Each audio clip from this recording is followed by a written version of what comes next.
35 minute हो चुके हैं।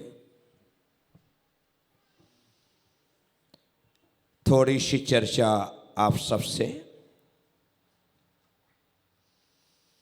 एक बार अपनी चैतन्यता का परिचय दें।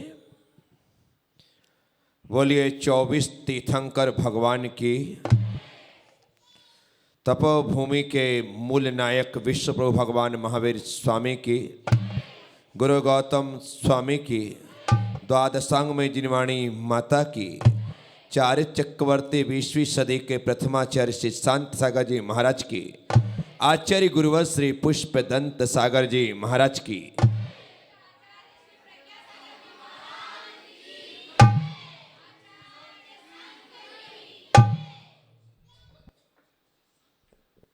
भगवान की स्तुति करते हुए भगवान के समक्ष हाथ जोड़कर के खड़े हुए भक्त की भावना और प्रार्थना, हमारी भावना और प्रार्थना बने, इस उद्देश्य के साथ हम इस देव स्तुति को, जो कि मेरी भावना के भावनानुसार ही रची और लिखी गई है, इसमें लेखक पंडित विद्वान दरबारी लाल जी कहते हैं, जीवों की हम करुणा पाले, झूठ वचन नहीं कहें कदा,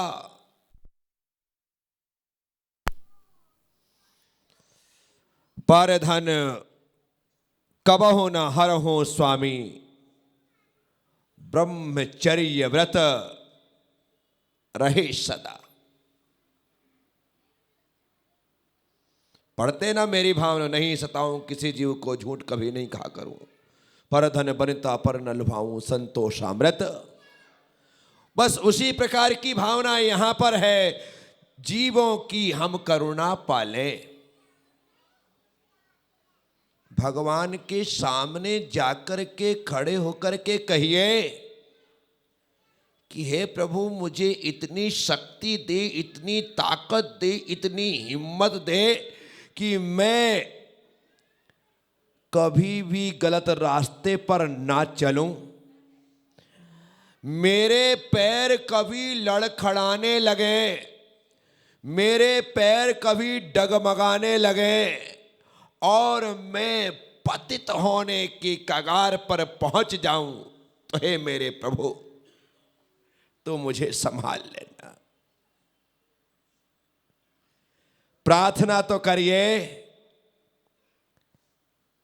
जब हम कभी सोते हैं और हमें सुबह जल्दी जागने का मन करता है, इच्छा होती है, तो हम बोल करके सोते हैं कि सुबह मुझे उठा दें। जब आपने बोला है तो सामने वाला आपको उठा देता है।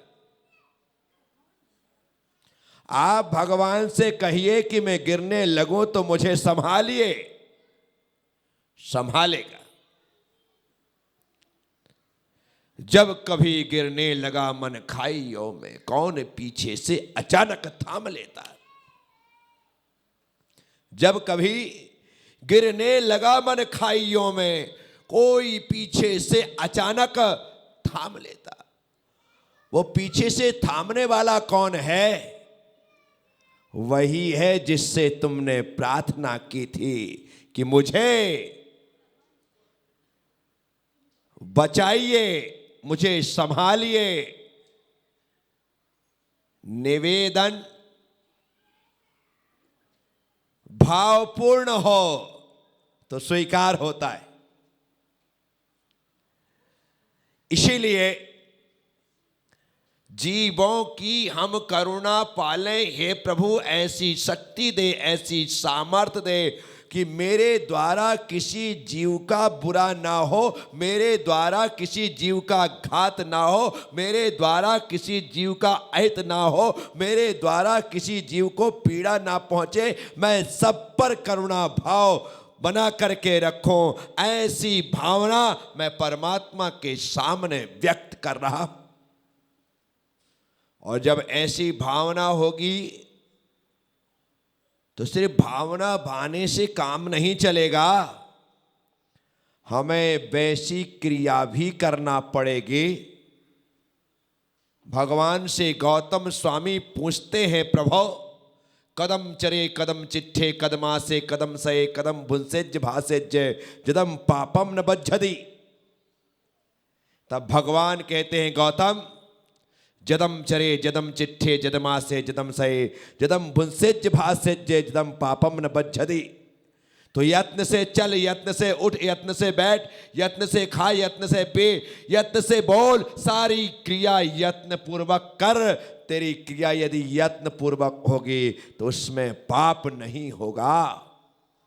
आचार्य वट्टिकेर स्वामी मूलाचार्य जी में कहते हैं कि जो साधु भूमि को देखता हुआ चलता है, उसके पैर के नीचे कोई जीव आके मर जाता है तो भी उसे दोष नहीं लगता। और जो साधु बिना देखे चलता है और उसके पैर के नीचे आकर कोई जीव दब करके नहीं मरता, फिर भी उसे हिंसा का पाप लगता है। क्यों? क्योंकि आचार्य उमा स्वामी महाराज कहते हैं, प्रमत्त योगात प्राण वपरोपणम हिंसा। प्रमाद के योग से जो प्राणों का व्यपरोपण हो रहा है वही हिंसा है। योग कौन सा? प्रमाद का। प्रमाद के योग से, प्रमाद के द्वारा जो हो रहा है उसमें ही हिंसा है। इसीलिए यहां पर जीवों की हम करुणा पालें। यदि आपको जीवों के प्रति करुणा का भाव है तो हर क्रिया, हर कार्य होश पूर्वक करना पड़ेगा। चलना है तो होश पूर्वक। अब आप कहोगे गुरुदेव गाड़ी में होश पूर्वक, फोर व्हीलर में होश पूर्वक। हाँ, फोर व्हीलर में होश पूर्वक। एक्सीडेंट होते हैं ना तो बेहोशी में होते, तीव्र रफ्तार में होते, यहां वहां देखने के कारण होते हैं, मोबाइल को कान में यूं दबा करके यूं रेस बढ़ा देने से होते हैं, स्टीयरिंग हाथ में है लेकिन ध्यान मोबाइल में है, इस कारण से होते हैं। ये क्या है? यही तो बेहोशी है, यही तो प्रमाद है और यही तो हिंसा है। यदि आप गाड़ी चला रहे हैं, स्टीयरिंग हाथ में है या हैंडल आपके हाथ में है, तो दोनों स्थिति और अवस्था में आपको बराबर तरीके से यह स्मरण में होना चाहिए कि मैं गाड़ी चला रहा हूं और मेरी गाड़ी चलाने से जरा भी बेहोशी आती है तो वह मेरी भी मृत्यु का कारण बन सकती है और सामने वाले निर्दोष व्यक्ति की मृत्यु का कारण भी बन सकती है। इसीलिए मुझे जब गाड़ी चलाना है तब गाड़ी ही चलाना है, मोबाइल नहीं चलाना है। आज की तारीख में कितने लोग हैं जो गाड़ी चलाते चलाते मोबाइल भी चलाते? कितने लोग हैं? आप चलाते हो? आप ब्लूटूथ से चलाते हो, पर चलाते हैं। कितने लोग हैं? बहुत सारे लोग हैं जो ऐसा कर रहे हैं। आप गलत कर रहे हैं। एक समय में एक ही कार्य किया जा सकता है, जाना चाहिए, या तो गाड़ी चलाओ या मोबाइल। कितना टाइम लगता है आपको घर से फैक्ट्री पहुंचने में? कितना टाइम लगता है आपको घर से बाजार जाने में? कितना टाइम लगता है आपको घर से मंदिर जाने में? 5 मिनट, 10 मिनट, 15 मिनट, आधा घंटा। इतना भी पेशेंस नहीं है। इतनी अर्जेंट कौन सी बात आ गई है? विचार करिए, कहीं ऐसा ना हो कि आपकी ये बात आपके लिए इमरजेंसी कॉल का कारण बन जाए। साथियों, मैं लोगों से कहता हूं, थोड़ा सा पेशेंस रखिए। मोबाइल आ भी गया है, ब्लूटूथ भी चालू है, सुन लीजिए और तुरंत कह दीजिए कि अभी मैं गाड़ी चला रहा हूं, 10 मिनट बाद तुम्हें कॉल करता हूं। सामने वाले की कोई कंपनी बंद थोड़ी हो रही है। सामने वाले को कोई फांसी पे थोड़ी लटकाया जा रहा है कि तुम्हारे बात नहीं करने के कारण वह लटक ही जाएगा। नहीं, ये कुछ नहीं हो रहा है। इसीलिए सामने वाले से बोल दीजिए 10 मिनट। ज्यादा ही अर्जेंट हो तो गाड़ी साइड में पार्क की जा सकती है, गाड़ी साइड में लगाई जा सकती है और बात की जा सकती है। हम गलतियां कर रहे हैं, हम गलतियां कर रहे। इसीलिए मैं सबसे कहता हूं, मोबाइल चलाते समय गाड़ी चलाना नहीं, टीवी देखते समय खाना खाना नहीं। क्या? और लोगों की आदत, टीवी चालू करो तभी जाकर के कवा हलक के नीचे उतरता है, उतरता ही नहीं।